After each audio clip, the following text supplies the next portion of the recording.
Hey, what's up guys? Welcome back to the channel, and today we have finally got episode 3 of the How to Snipe series. I first want to say I'm sorry that it's taken so long to get this out. I know it's been forever since episode 2, but we're finally here at episode 3 and it's going to be a good one. We're looking at how to sell your cards. Now, if you haven't seen the first 2 episodes, definitely make sure and check those out before you watch this one. I put a link to the playlist for this series down in the description below. So if you haven't seen those first 2 videos, make sure you go and watch those and then come back here and watch this one.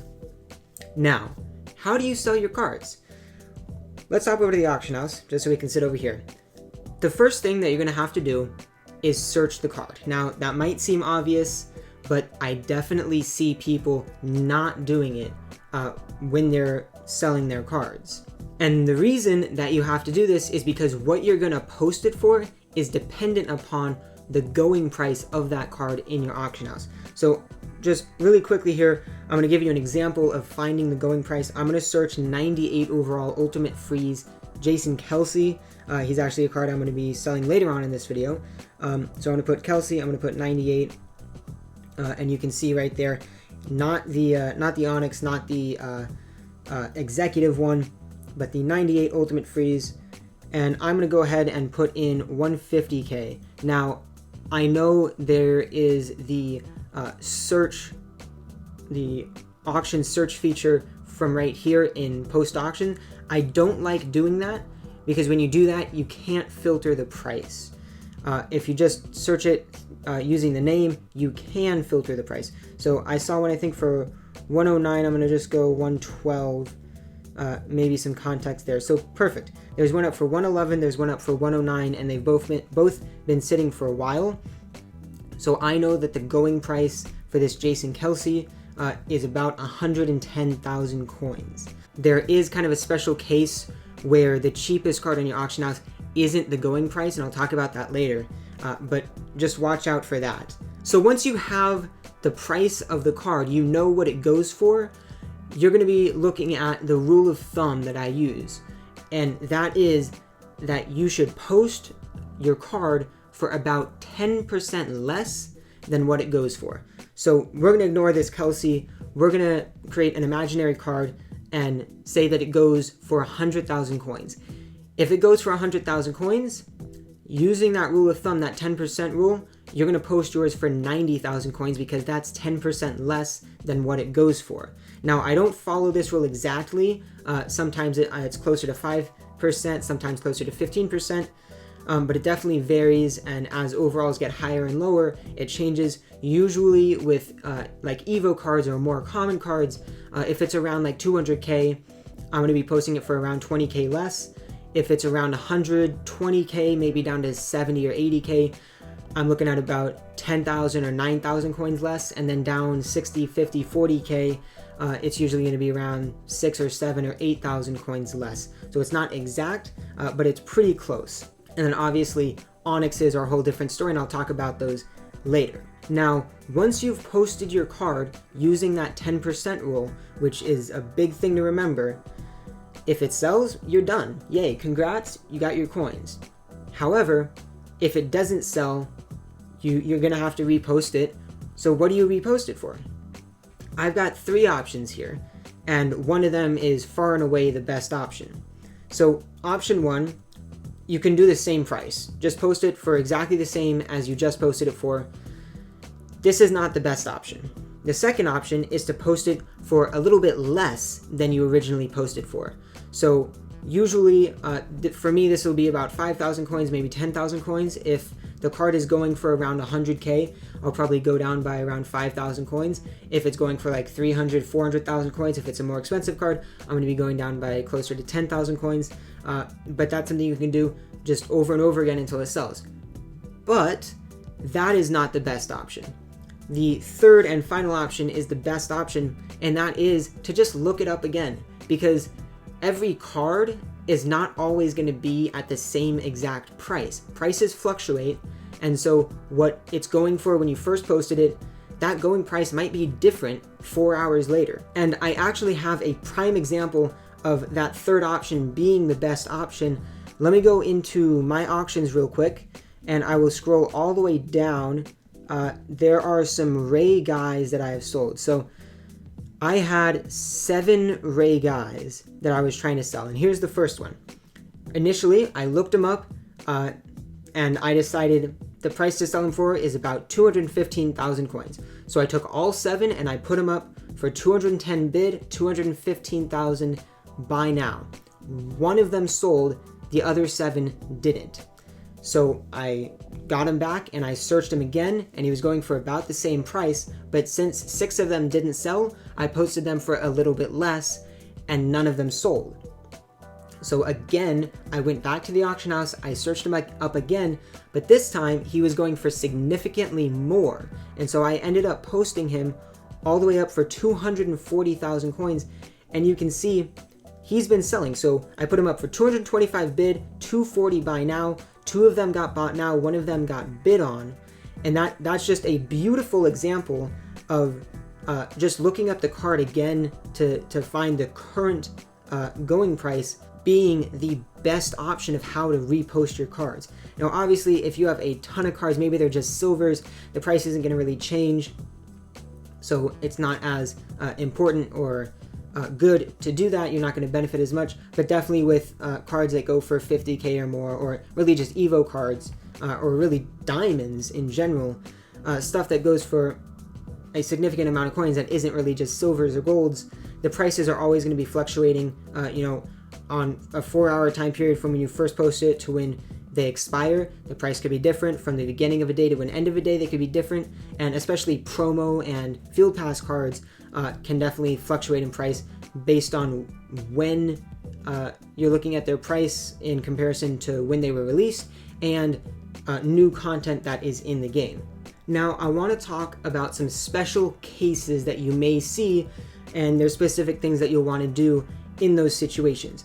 The first of them is, what if the card you're looking for isn't on your auction house? Obviously, if it's not on your auction house, you don't really know what it goes for. Now, you can try to figure out what it goes for by just waiting and seeing if one drops on your auction house, or asking around, maybe asking league mates if they can look on their auction house and see if there's any. But if there's none on your auction house at any point, it's likely that any that you see drop anywhere aren't going to really be their true price. So what you're going to want to do is base it off of similar cards. So I actually have a 95 playoffs Kittle. There aren't any on my auction house right now. I can show you. I'll actually go to post auction. I'll do the auction search because I know that there aren't many of this card. So right now there's not any. But what I can do is I can come over to program and I can go to playoffs and I can go 95 overall, and I can see if there's any of that, and there are. So you've got the Tyreek Hill, you've got the Earl Thomas. So I would base my price for the Kittle off of what the similar cards go for. And as you see here, it looks like 200k is about where it's at. I did actually see, before I started this recording, there was a Kittle up. There were actually 2 up, and the cheaper one was for 151,000 coins. It didn't have a bid on it. But in the case where there aren't any, you're going to want to look at similar cards. First thing is going to be promo. After that, you're really looking at overall and power and that kind of thing. And if there is absolutely nothing, then you just kind of have to guess. And for me, I would guess based off of position and overall and power, which obviously is going to be similar ones in that regard. And for Kittle, let's say there weren't any playoff cards, I'd probably post them for 300k. I'd probably go like 250 bid, 300k buy now, and then I just go down in price in chunks. But every time I would search to see if there's any on the auction house, because every time one pops up on the auction house, that's more information for you to use when you're pricing him. Now, the next special case that I mentioned earlier briefly is, what if you look up a card and there's a big gap in prices? Now, what I mean by this isn't probably something that I can just look up and find, but what I mean is, what if you look up a card and there's a bunch of them on the auction house, and maybe there's one for 100k, there's one for 102, 105, 110, 115, 130, and then there's one for 90k. So you have a bunch of cards that look like they're all focused on 100,000 coins as being the going price, but then you have one for 90k, which kind of like messes things up. and that's 10K profit that you could be missing out on right there.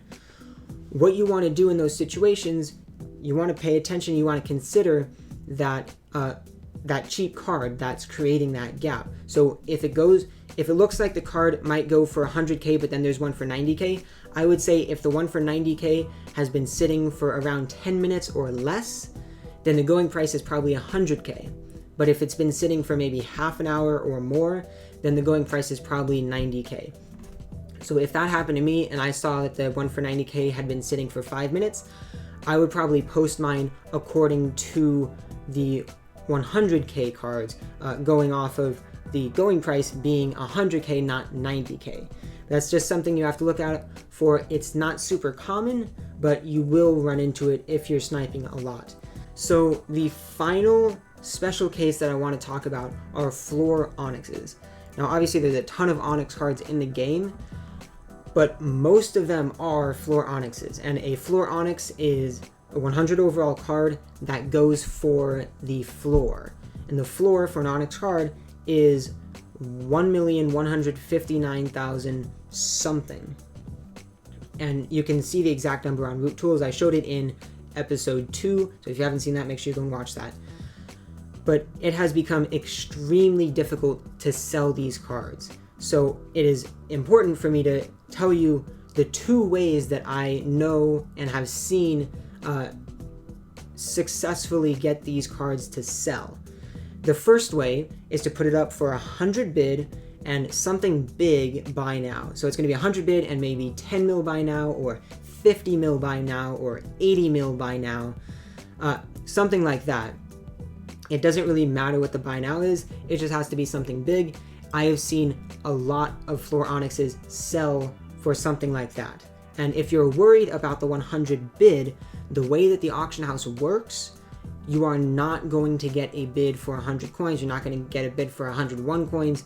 The minimum bid that you will get is the price floor. Now, the second way that I've seen work is something that I just saw very recently. MM20 Gaming made a video on it, so shout out to him for showing us this price, and also to Brent Plays Madden, who was featured in that video, and I think posted on his Instagram about this. He has sold floor onyxes for 100 bid and then 1,187,500 buy now. That exact price, 1,187,500 coins. I don't know why, but I've seen multiple people sell floor onyxes for that exact price. So if you're trying to sell a floor onyx, I would definitely recommend one of those 2 ways. And with the floor onyxes, you have to be super patient. They're probably not going to sell in the first try. They're probably not going to sell in the first 5 tries. They're probably not going to sell in the first 5 days. But you just got to keep trying, and hopefully at some point they will sell. Now, that is all the stuff that I wanted to talk about in this episode, but I do want to throw in at the end here me just raw going through and selling a few cards. If you don't want to see that, you don't have to watch, but I'm going to go ahead and do that right now. We're going to go over to post auction, and I have a few cards here that I'm going to sell. First up, we will go with the Jason Kelsey, who we just looked up, but I'm going to come over here. I'm going to go 97 plus just to leave room. Type in Kelsey, search him up. Obviously there's a bunch of different ones. I saw one for 117, so I'm going to go 115 and look it up right there. And there's only 2. We saw this earlier. Cheapest one is 109. Using my 10% rule slash roughly estimating what I do, I'm probably going to post this for just under 100K. I'm going to go for 98K. And then what I didn't mention at all early in the video, which I should have mentioned, is the bid price.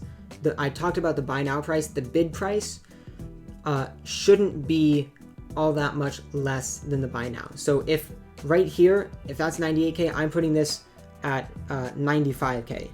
So that's only a 3K difference there. Usually I would say for most cards that go for around 100K or less, or 200K or less, the bid price isn't more than 10,000 coins less. I would say under 100K, keep it 5,000 coins or less. Up to 200K, you can go up to 10,000. And then obviously like more expensive cards, if it goes for like 900K, If I'm posting maybe for 800, I'll probably put the bid, 20, 30, 40,000 coins less. But right here, we got 2 Kelseys. I'm gonna go ahead and put both of them in for 98,000 coins, and we'll actually see if either of them get posted onto my auction house. I'd be curious if they do. So we'll give this a second right here. But after Kelsey, the next player we are going to sell is going to be 98 Urlacher. So it does not look like either of them dropped on my auction house. So we are going to look up 98 Brian Yu. I actually don't know what he goes for. Pretty sure it's more than that. I'm going to go ahead and put in 200k, but I'm not exactly sure what he goes for. There isn't anything for 200k. Is there anything at all? It doesn't look like it. I spelled it wrong. So I'm going to go ahead and put in Brian Yu, and I'm going to guess 200k, but I really am not sure. So 200k, there are a bunch there. I see one for 121, so I'm going to go ahead and put in 120k. And again, I do it through here so I can filter the price. If you're not doing it through the auction house, you're just doing the auction search, you cannot filter the price like this. So immediately we're seeing one of these special cases right here. So you have one for 101, 118, 102, 118, 107, and then you have one for 69k. And it's been sitting for 20 minutes, over 20 minutes. However, it is so much less, I highly doubt that that is the going price of it. I think it's more just the auction house is dry and nobody has seen the card yet. So that would be a snipe, but I'm not going to buy it. We're just going to sell right now. So cheapest up is 101. So I'm going to post mine for 91,000. 91 or 92. I'm going to go with 91 right here, and then I'll go 88,000 coins on the bid price, and then that is Brian Urlacher gone. Next up, we will look at 98 Mike Evans cornerback. So with this one, I do need to filter cornerback because he does have the wide receiver card. So we'll put in corner right there, and he should be right around here. He's a bit less. So I'm going to go ahead. I think I saw one for 85k, but we will take a look. So yeah, so 85, 82, 76, 80. So it looks like his price is pretty solidly around 76,000 coins. That's the cheapest, so that's what I'm going to go off of. I'm going to post mine for 67. I usually go around 9,000 coins less in this area. So 67k, then I'll go 64k, 3k less right there. Mike Evans, and he is gone. And then the final one we will do is 98 Deion Sanders. I'm going to put N Sand, and he is a cornerback. We'll leave that price right there. There's obviously a ton of him right here. We will filter 80k. That should be good. And it is. So I have the Centennial one, but there's also the limited one. Usually, I don't think there's much of a difference between the two, but I like looking at them specifically. So the Centennial goes for 80k, and then there's one for 76k, whereas the limited one, there's one up for 55k that's been sitting for over 40 minutes. But I'm going to post mine in relation to the one for 76k.